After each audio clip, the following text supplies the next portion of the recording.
So I'll just start.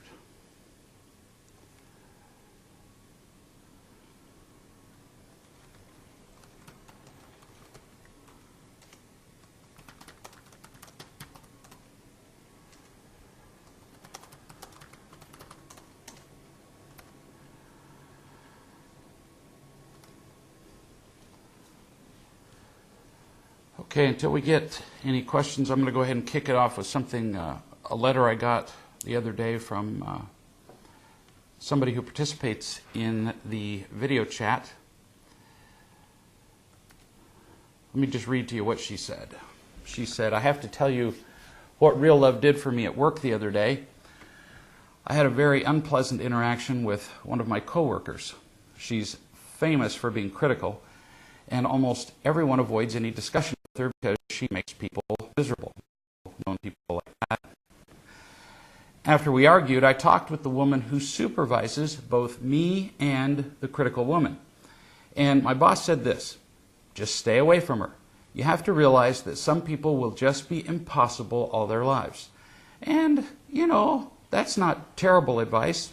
It's better than, fighting with her, better than like trying to control her, better than trying to change her, which works almost never.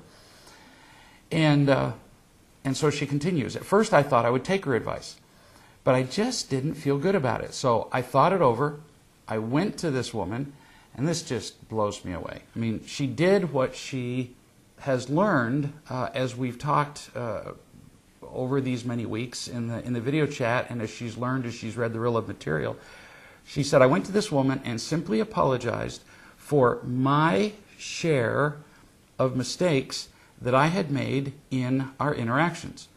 And I told her that I wanted to try to cooperate with her because I could tell that she was under a lot of stress. What an incredibly loving thing to do. And the response of the woman was this. She just started crying and said to me that she didn't like herself when she couldn't get along with me. And that made her feel like a failure herself. When she stopped crying, I could tell that the hurt feelings between us were gone. And since then, we've been getting along much better. My confidence grows when I see things changing around me simply because of my own changes. And she capitalized those three words. I'm really thankful for real love and the support that I continue to get from the website and from phone calls with wise men and women.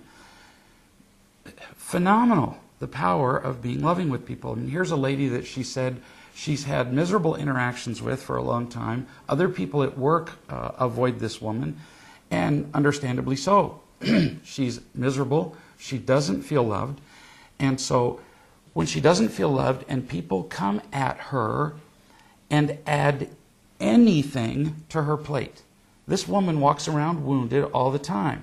So if you bump her in any way, ask her a question, don't do something she wants, name it, it's more pain than this woman can stand. And so she lashes out at people, she argues with them, she criticizes them, attacks them. Then if you attempt to argue with her, that just adds to her pain. All she hears is, I don't love you even more. And so what's she going to do?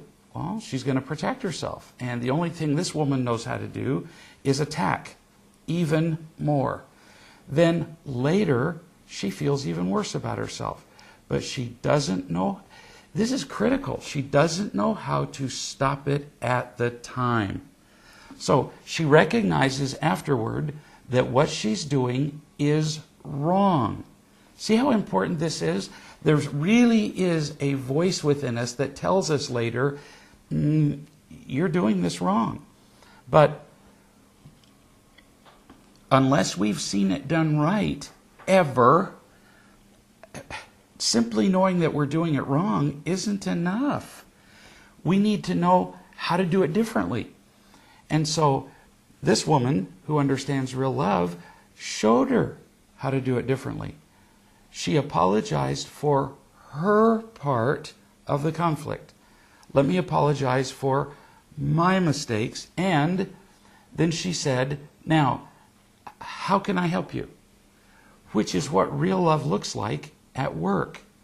At work, people don't need hugs and kisses and let's have a little real love group and sing Kumbaya together. That's not what real love is. It's, how can I help you? How can I be concerned about your welfare?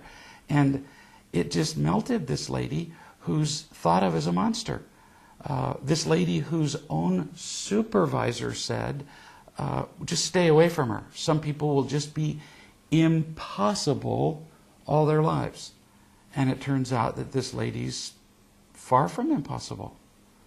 So, pretty cool. I mean, I'd call that a miracle for somebody to go from impossible to weeping and cooperative within a minute. Wouldn't you? That's pretty amazing.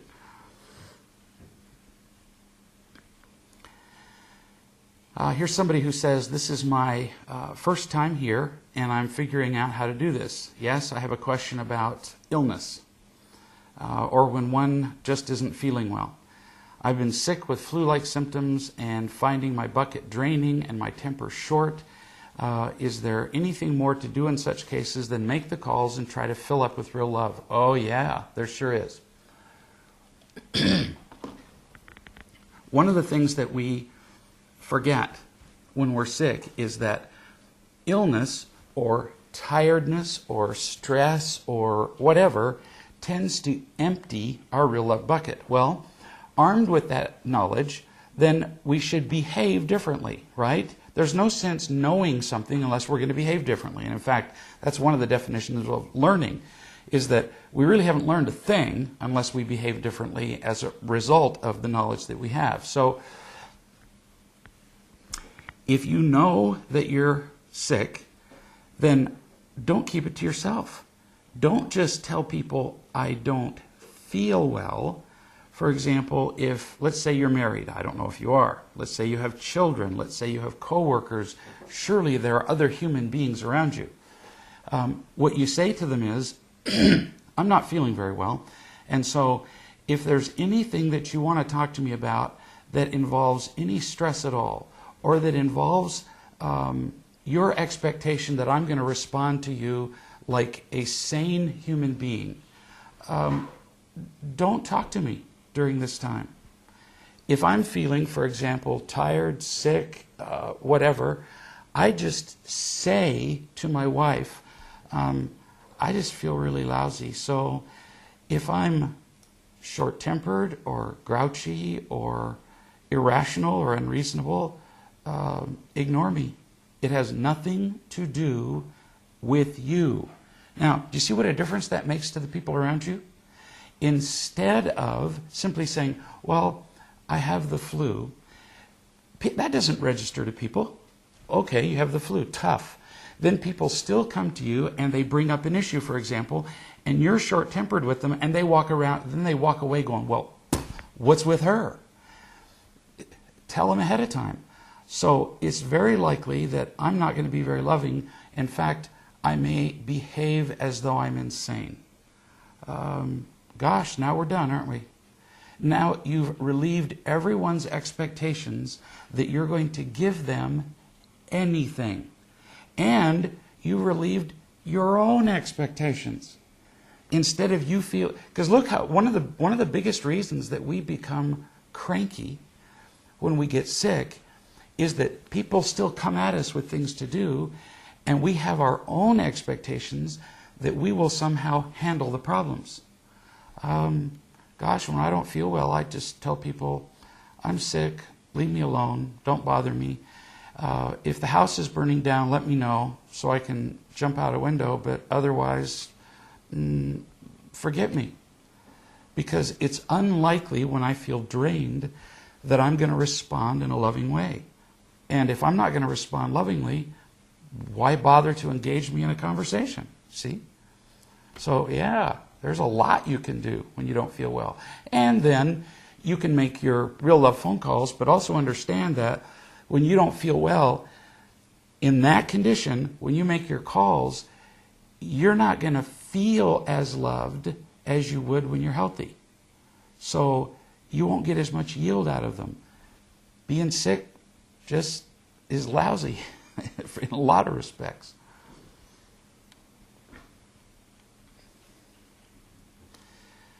I wanted to comment that I've been gathering for a couple of months now data, stories.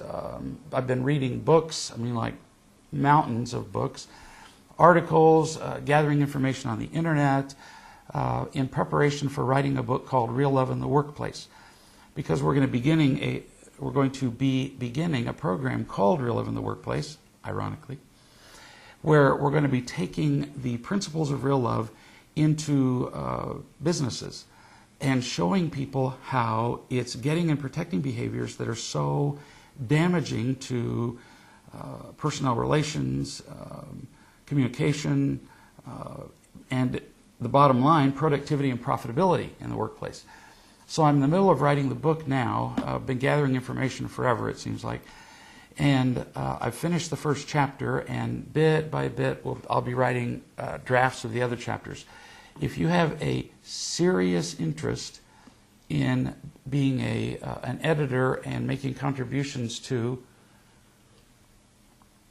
the workplace book, then feel free to write me at greg@reallove.com. But this is for people who are really serious about making contributions to it rather than just sort of taking a peek at it as it comes out. So if you do have an interest, let me know. We'll be looking for people who have stories from the workplace and so on, or people who have contacts in the corporate world who would be willing to introduce this book and the program to friends in the workplace.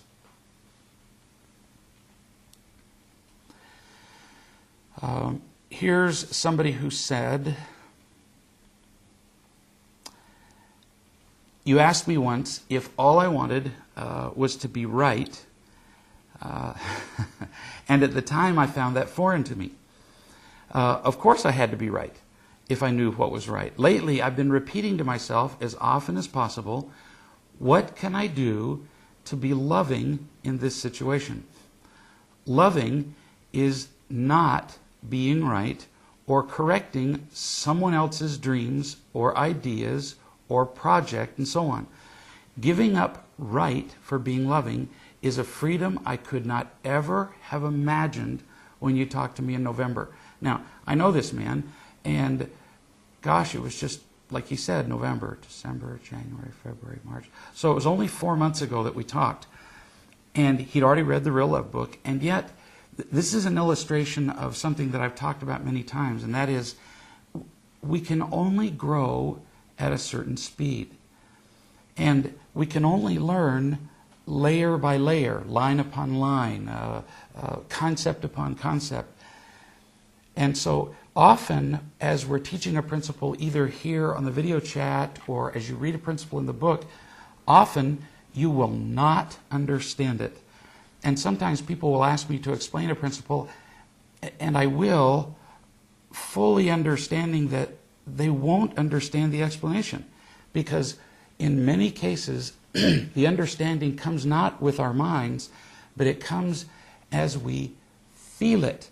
Or as the comment made here by one person who says, "I always feel loved just watching and listening to the chat." It's like there's a feeling of love that comes just from being here. As we feel the power of real love, we come to understand things that would be impossible to understand before. So let's say that we've got somebody who has not felt unconditionally loved, and I say to that person, you're more interested in being right than in being loving.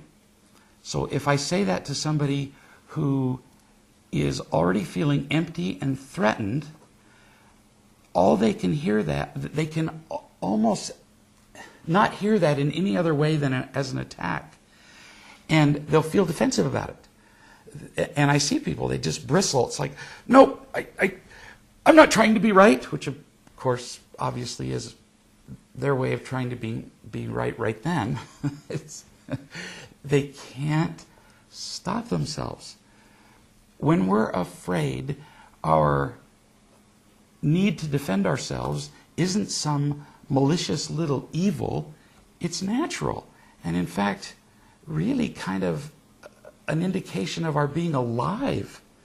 I mean, if I come at you with an upraised knife to stab it in your chest, you can't just by force of will say, I won't be afraid, all is well. You will be afraid and you will defend yourself. And that's what happens as people are learning these principles, and we try to explain many of them to them. So what you're saying here is brilliant. Now you're understanding things you couldn't have understood before. And you're beginning to see the miracle of, if I can paraphrase you here, not defending yourself. The instant I have to defend myself, most of the options that would have been available to me are instantly gone. The instant I have to defend me against you, the option of loving you becomes unavailable. I can't do both. There's no way I can defend myself, which includes being right, and care about your happiness.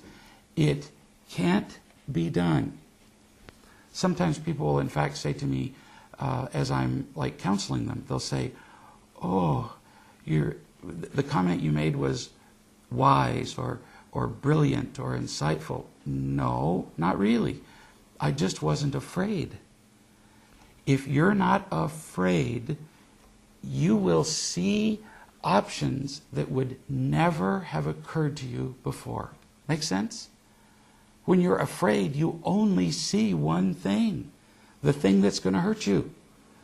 And the only options available to you are defense. Pretty limited view of the world. You look at people who are defensive and angry, gosh, they only know a few tricks. They only know a few behaviors. Anger, withdrawal, lying, victimhood. That's a pretty limited repertoire. Whereas when people are not afraid, oh, they can do anything. When I'm not afraid, I can choose to be loving, I can choose to be helpful, I can choose to give advice, not give advice. And in addition to all of that, I can at any time still choose to attack and defend myself if I wish to. I usually don't, but the options are limitless when you don't feel afraid. Whereas when you are afraid, when you're empty, well, you just can't see anything.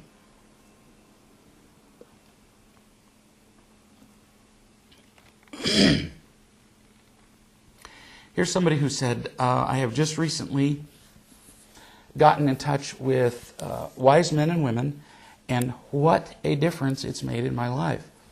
I'm going through a rough patch right now. My boyfriend is fighting alcoholism, and I know I can't expect anything from him now, even real love. But being seen and heard and loved by these wise people is so wonderful. So thanks to all these wise people and to the website. And I've had sometimes people say to me, so what you're telling me is that I need other people's love. Yeah, that's exactly what I'm saying. And then sometimes people kind of screw up their faces and say, well, now, but that sounds kind of unhealthy to be needy. Well, actually, we're just acknowledging that we're needy. We are needy. We can't get away from that. And claiming that we're not and saying that we're independent doesn't make it so. And that's what happens with many people. They say, well, I don't need anybody, as though somehow by waving their hands and stating it, that makes it true. And it doesn't. And frankly, it's not healthy. I need other people's love, and I like it. Now, it only becomes unhealthy when I identify any one person or group of people and say to them, you have to love me. That's when it becomes unhealthy. And notice what she just said. She said, we're going through a rough patch, and I realize that I can't expect anything from my boyfriend, even real love. So what does she do? She goes out and she gets it from other people. If she were to turn to him and say, I want to be loved by you, and we almost always parenthetically add, whether we realize it or not, right now, that turns it into something sick and demanding. That turns it into expectations. That turns it into codependence. That turns it into bondage. It's horrible when we start having expectations of any one person or group of people. But to have expectations that we will simply find real love, oh, that's entirely healthy. In fact, it's wonderful. It makes our lives healthy and happy. So I'm thrilled for you. And keep coming back. This is very cool. Now, the man that talked about understanding the freedom of loving people versus being right, he said, let me add to this. He said, prior to real love, I would not be right about selective things just so I could attack later. Or I could say, now, see, if you would have listened to me, this would not have happened to you. So next time, don't be so stupid and listen to me. Now, I let the other person follow through and do not destroy, but thank them for their effort. I'm not up to adding any helpful comments yet because, yes, I know that I know nothing. So he's traveled the wisdom spectrum from being right to being, and he's smiling, he even types it in here that he's smiling, to the incredibly wise position of being stupid. The freedom of being stupid is amazing. Why? Well, A, we are stupid. I mean, come on, compared to knowing everything, aren't we stupid? Compared to what we're going to know in 10 years, aren't we stupid? So get over it, admit it. We are stupid. And it's not said in a deprecatory way. It's not like, oh, stupid. No, we're just stupid, that's all. Big deal. And once I recognize that I'm stupid, and frankly just don't know much, if anything, then when somebody comes along and maintains that they know something, what do I have to defend? I don't know anything anyway, so what is there to fight about? I find it very easy now when people come to me and they say, well, you don't know what you're talking about. And I say, well, gosh, I've known that for years. There's nothing to argue with them about. So then I just say, so tell me what you know. Maybe you can make me less stupid. People love to be listened to, whereas they really don't like to listen to you tell them that you're right. What a freedom there is in just letting it all go, which is what he's saying here. This is just so fun to read. Here's Nikki who says, by the way, I'm going to probably just, in the past I've kind of avoided using people's names, and I'm not going to do that. Because when you sign in, you can always sign in using a nickname. So I figure you're going to sign in with the name that I can use. I'm in the situation of helping a young woman, age 19, who is very angry, this is capitalized, about something that her boyfriend did to her, which she feels devastated by. She says, I want him to feel sorry for what he did. I want him to feel as bad as I do. I want him to apologize. What would you say to her to help her feel loved? Now remember, I need to use language that will hit home with a 19-year-old. Oh, this isn't hard. There's lots of different ways that you can go. I'm just going to write down a couple of comments here so that I don't forget them all. But one of them is this. The first thing I would say to her is, what do you want out of your relationship? Well, I want him to feel bad. In the end, if you had to boil it down to one word, what do you want your relationship to be like? And unless she's different than everybody else on the planet, she's going to either say happy or loving, which are, pretty much the same thing. So every 19-year-old gets this. This isn't complicated, and it isn't real love language. So I'm just going to show you what you can do with somebody who has no idea what real love is. So you want your relationship to be, let's just say, happy. So then ask her, all right, so your goal is to be happy. When you're angry at him and raging and furious and frustrated, are you happy? And she may make excuses. Well, he did, I know. Blah, blah. Are you happy?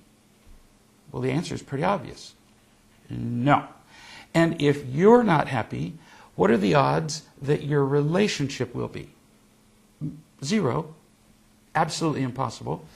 Now, in addition to you not being happy, you want your boyfriend to also be miserable about whatever he did. So you're unhappy, you want your boyfriend to be unhappy, so we're going to have 2 unhappy people, and yet you tell me that you want your relationship to be happy. So help me out here. Does this make sense to you? That's kind of like saying, I want to win the Olympics in the 800-meter run while you're munching Cheetos for months on end watching television. No, clearly you don't. So, I would say to her, I don't believe you. You say you want your relationship to be happy, and obviously you know her. She's confiding in you. I would only do this to a friend, but when she says, I want my relationship to be happy, I would say, liar. No, you don't. And then she'll say, well, I do. No, you don't. Because all that matters in life isn't what you say, it's what you do. And with your behavior, you're saying, I don't want a happy relationship. Well, frankly, sweetie, who'd want to be in a relationship with you if that's not your goal? Get the point? And I think she'll get the point too. Or you could do it from another perspective. You could say to her, okay, so he's made a mistake. And you want him to feel sorry. But it's more than that. He's already, you might say to her, has he expressed any remorse for it at all? Oh, and you can be sure he has. Whatever he did, he said, okay, I'm sorry. What she's saying is, it's not sorry enough. And what she really means is, he hasn't paid for it enough. Do you see this? So then what you say to her is, all right, let's continue with that line of thought. Let's bring him in here. I'll go hire a couple of guys. And we'll kidnap him, and we'll bring him in here bound hand and foot. And I will take a fork, and I'll stab him in the eye. Would that do it? Would that pay for his crime? And then she'll look at you stunned, like, well, I'm not asking for that. Yes, dear, you are. You're saying he hasn't suffered enough. So let's get it over with and figure out what kind of pain he has to endure to satisfy your idea of suffering or atonement. Should we nail him to a cross? Should we cut off one of his legs? Name the penalty. Until she sees how utterly either cruel and mean-spirited she's being or ridiculous.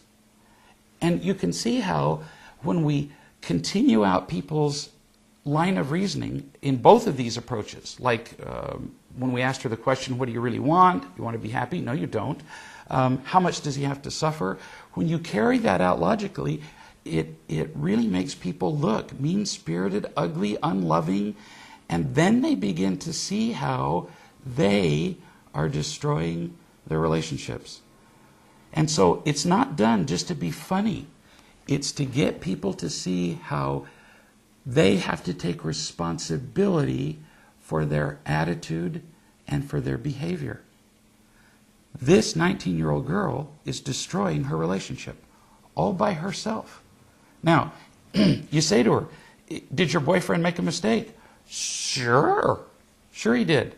And now you all by yourself are perpetuating this and making it much, much worse.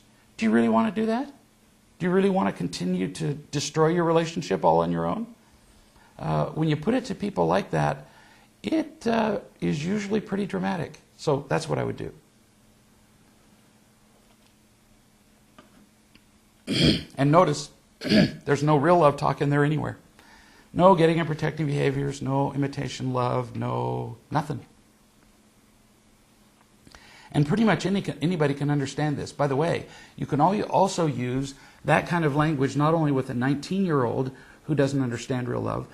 I've used that kind of language down, as young as with a 3- and 4-year-old. So you can use it with children. Real love can be understood by, just about anybody. No kidding.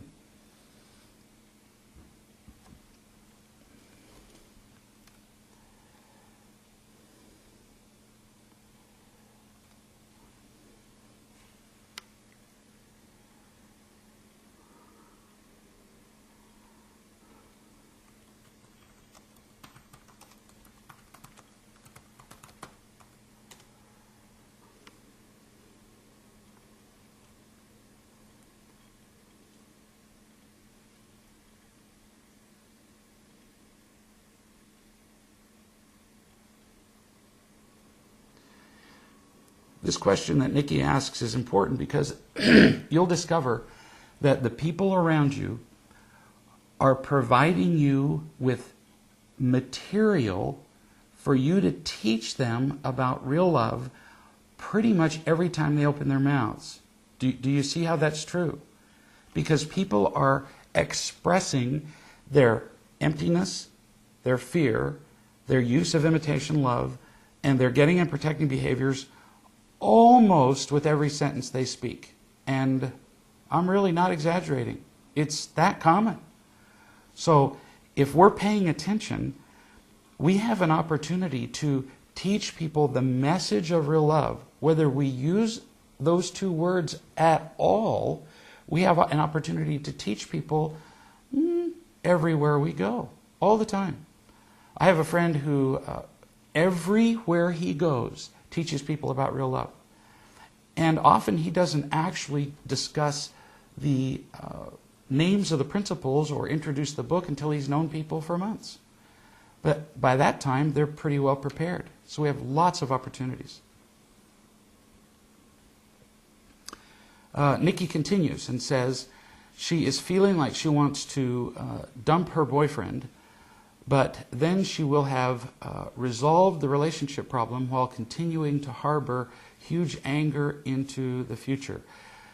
Well, it's also like this. She's not married to this guy. She's 19 years old, and she's just learning what relationships are like. If it were me, I'd say to this 19-year-old girl, look, have you had intimate relationships or exclusive relationships with other men before? Probably she has. And how's it worked out? It's going to turn out to be very likely, almost 100% lock, that she's had this kind of anger with every other boyfriend she's had, including back to probably junior high school when she was wearing somebody's bracelet or whatever they do in junior high school. The point being to this 19-year-old, so how equipped are you to function in a healthy relationship? You're not.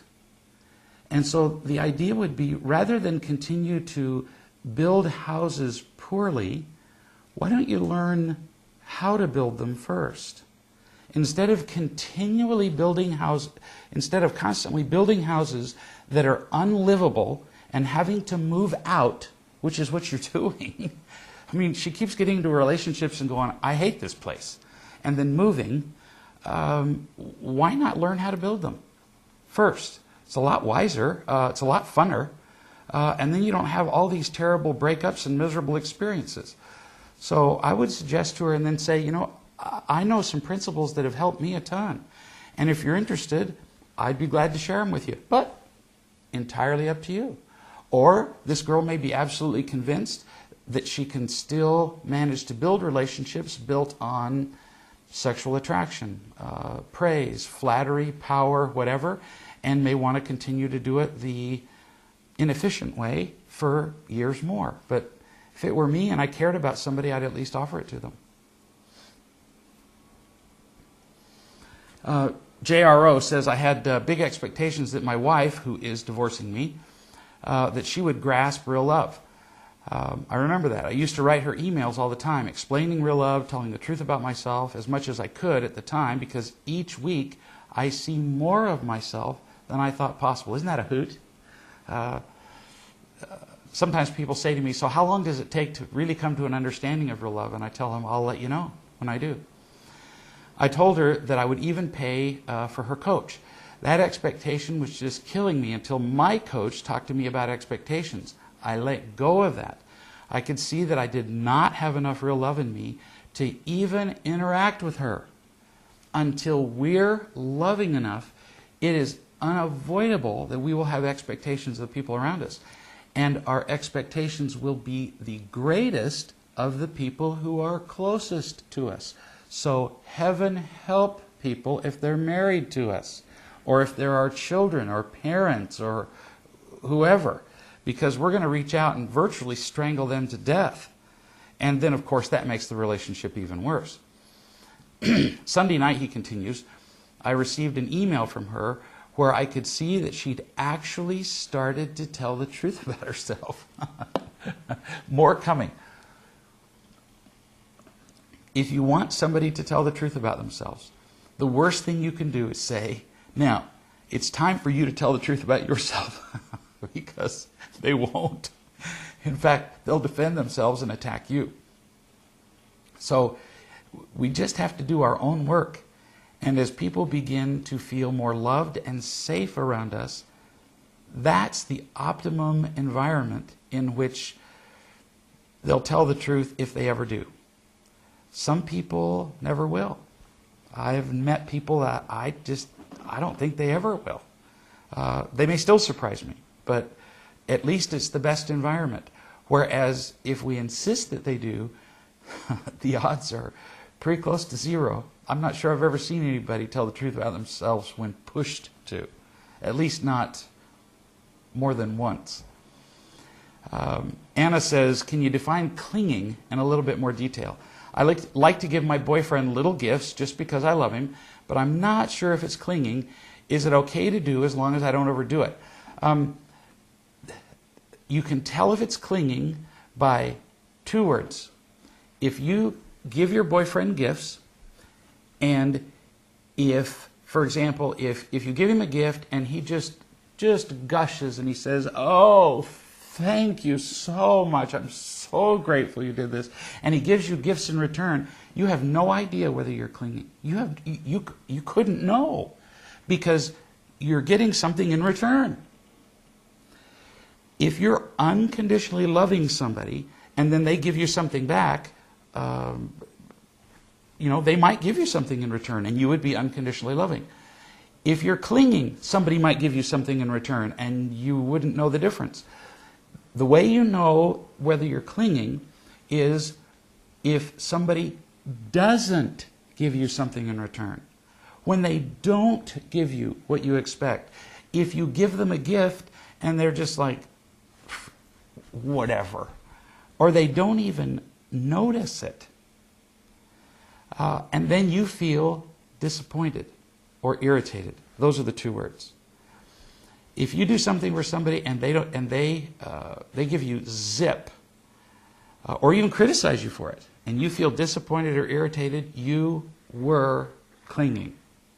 You were manipulating them in some way. That's how you tell. So you just kind of need to be watching for that. And sometimes it can be subtle. You give somebody a present and you're just kind of real, hyper attentive as to watching to how they react. Like, is he going to like it? That's clinging. Or you're shopping and you go, ooh, I wonder if I'm getting the right thing. You're clinging. If you're not clinging, you just go and you get it and go, I'm going to get this for him or her. And if they hate it, you would still enjoy the fact that you got it. And you would say to them, oh, put it back in the box and we'll re-gift it to somebody else. You wouldn't care because you had fun with the idea that you were doing something for them. And they'll have fun with that idea too. The gift itself is irrelevant. No kidding. In the situation that Nikki is referring to, says Catherine, isn't this how the victim comes into play? Then the victim becomes the perpetrator. Oh, sure. Yes. So here's this angry 19-year-old girl who feels victimized because her boyfriend did something to her. We'll make it up. He went out and he kissed another girl. He paid attention to another girl. He lied to her, whatever.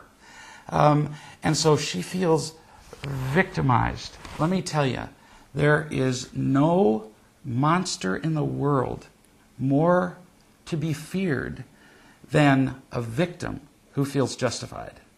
Because now it's like this. You've wounded me. And so it's like, slick my hair back. I'm going to go to the Walmart of weapons, and I can choose anything on the shelf and gut you to my heart's content. Because why? You wounded me first. We learned this little trick from the time we were 4 years old. And I mean, to the end of our lives, we haven't matured much. Remember when you were little and your mother said, "Did you hit your sister?" And then you came up with what you thought was pretty much the perfect response to which there couldn't possibly be a rejoinder.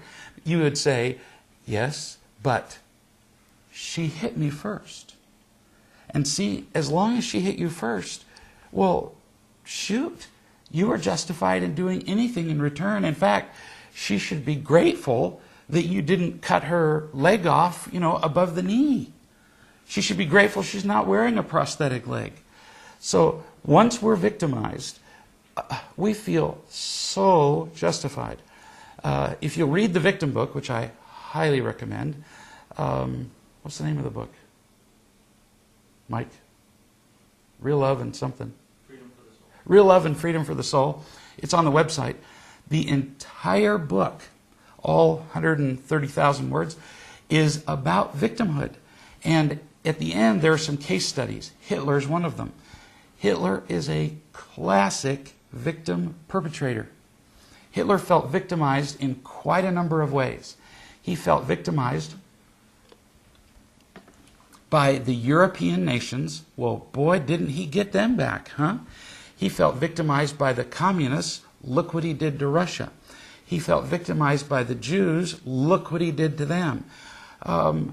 He took all the people who he ever felt like had done him wrong. I mean, sounds like a country western song. And he got them back for the rest of his life.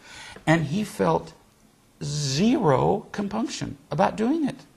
It was like, well, they hurt me, and so they deserve it. So what? So, yeah, you're right. This girl feels justified in exacting justice or vengeance from her boyfriend because he did her wrong. And that's scary stuff, this victim-perpetrator deal. Chat018 says, it's great to hear that she's starting to be seen. However, I'm happiest for her. Oh, this is about his soon-to-be ex-wife.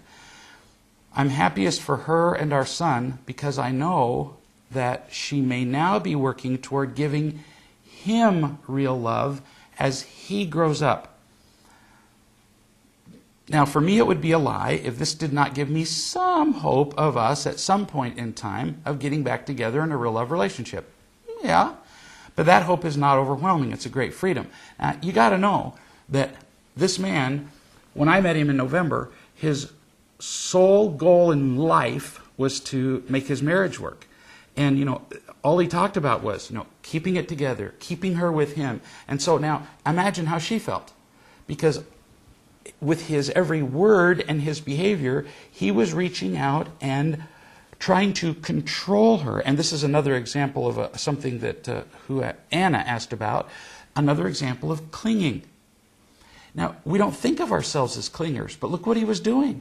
He was reaching out and going, stay with me, even though it was often sometimes an angry and not real loving way. He wanted to keep her. People don't like to be controlled.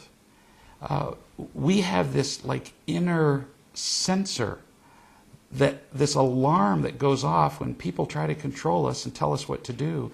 And often we will react to that and fight against people even if they are trying to do something for our good. We see children do this all the time.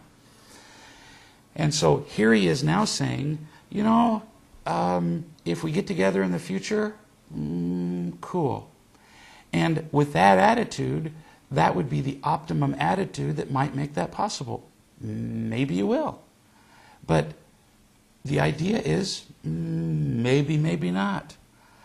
Then, if you do, it would be unconditional instead of manipulated. And oh, how much more loving is that, huh? And now you're thrilled that the love that she gathers in her life would be given to your son, which is now an unconditional caring for his happiness and for hers. Because as she learns to feel more loving, her life will also be infinitely enriched. Like you said, what a freedom. The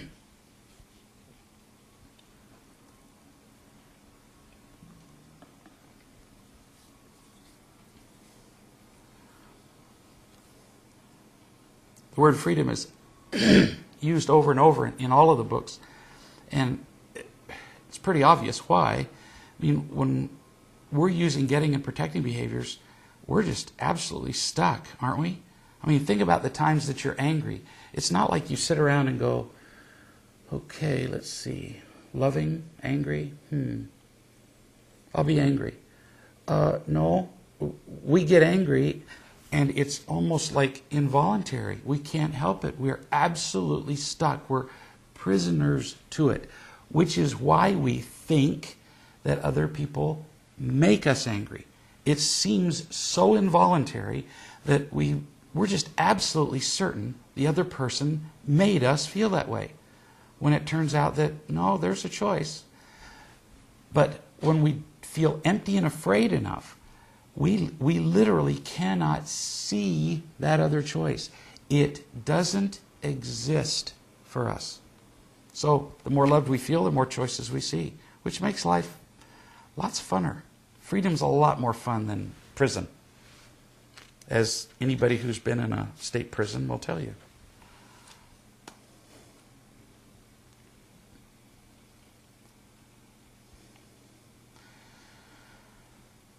So it's been a gas of a 50 minutes. I've enjoyed the time with you. Please come back again next Tuesday and bring your questions with you. It's just been a delight sharing not just the questions and the answer, but the feeling of sharing your lives with you. It's been a privilege. So I'm grateful for those who would ask their questions and for those who just come and who watch and share their support. So we look forward to seeing you again next Tuesday. And until then, remember, it's always about real love.